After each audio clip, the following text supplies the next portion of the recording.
டெக்னிக்கலாகவும் இந்த வெப்சீரிஸ் வந்து ரொம்ப ஸ்ட்ராங். நான் ஏன் சொல்லணும்னா, திரைக்கதையில் அந்த அளவுக்கு மிக அழகாக கவனத்தை செலுத்தி இந்த வெப்சீரிஸ் எடுத்திருக்காங்க. காரணம் என்னென்னா, 2 பேருமே முன்னாள் வக்கீல்கள். அதாவது படத்தை வந்து இந்த வந்து கிரியேட் பண்ண டேவிட் கெல்லி அவரும் வந்து லா ஸ்டூடெண்ட்டாக இருந்து வக்கீலாக ப்ராக்டிஸ் பண்ணவர். இந்த கதை எழுதினார் இல்லையா, ஸ்காட் துரோ, அவரும் வந்து வக்கீலாக இருந்து ரிசைன் பண்ணிட்டு அதுக்கப்புறம் வந்து எழுத்தாளராக மாறினவர். நீங்கள் நம்ப மாட்டீங்க, இந்த கதையை உங்களால் ஜட்ஜ் பண்ணவே முடியாது. ஏன்னா நம்மளுக்கு வந்து அடிவயத்தில் குமாங்குத்து குத்துற மாதிரியான திரைக்கதை படங்கள் நீங்கள் பார்த்துருக்கலாம். இப்போ ஷட்டர் ஐலண்ட் உதாரணம். முடியும் போது டேய் என்னங்கடா பண்ணி வச்சுருக்கீங்க அப்படின்னு இருக்கும். அன்யூஷுவல் சஸ்பெக்டு, டே எல்லாம் ஓவராக அப்படி. ப்ரைமல் ஃபியர் அந்த படம், அது இந்த மாதிரி நீங்கள் லீகல் ட்ராமாவிலே நிறைய சொல்லிட்டு போகலாம். புரியுதுங்களா?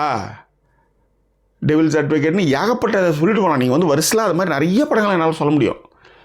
அந்த மாதிரி இந்த படத்தை பொறுத்தவரையிலையும் உங்களால் வந்து ஜட்ஜே பண்ண முடியாது.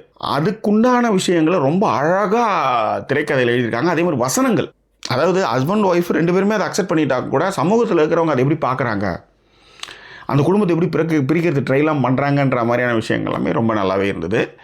எல்லாத்த விட இதில் வந்து டயலாக்ஸ் மிஸ் பண்ணவே பண்ணாதீங்க. அதுதான் வந்து எனக்கு இதில் வந்து ரொம்ப பிடிச்ச விஷயமாக நான் பார்க்குறேன்.